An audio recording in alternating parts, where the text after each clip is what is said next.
ജമ്മുകശ്മീരിൽ സൈനിക വാഹനം കൊക്കയിലേക്ക് മറിഞ്ഞ് 10 സൈനികർക്ക് വീരമൃത്യു, 7 സൈനികർക്ക് പരുക്കേറ്റു. ദോഡയിലെ ഖന്നി ടോപ്പിൽ വെച്ചാണ് അപകടമുണ്ടായത്. അപകടത്തിൽ ജമ്മുകശ്മീർ ലഫ്റ്റനന്റ് ഗവർണർ ഉൾപ്പെടെയുള്ളവർ അനുശോചനം അറിയിച്ചു. ദോഡ ജില്ലയിൽ ഇന്ന് ഉച്ചയോടെയാണ് സൈനികരുമായി സഞ്ചരിച്ച ബുള്ളറ്റ് പ്രൂഫ് വാഹനം നിയന്ത്രണം നഷ്ടപ്പെട്ട 200 അടി താഴ്ചയിലേക്ക് പതിച്ചത്. അപകടത്തിൽ 10 സൈനികർക്കാണ് ജീവൻ നഷ്ടമായത്. 7 സൈനികർക്ക് പരിക്കേറ്റു. 4 സൈനികർ സംഭവ സ്ഥലത്ത് വെച്ച് തന്നെ മരിച്ചു.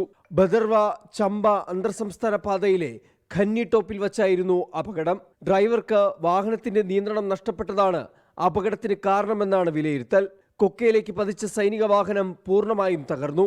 അപകടത്തിന് പിന്നാലെ സൈന്യവും പോലീസും സംയുക്തമായി രക്ഷാപ്രവർത്തനം നടത്തി. ഗുരുതരമായി പരിക്കേറ്റ സൈനികരെ എയർലിഫ്റ്റ് ചെയ്ത് ആശുപത്രിയിലേക്ക് മാറ്റി.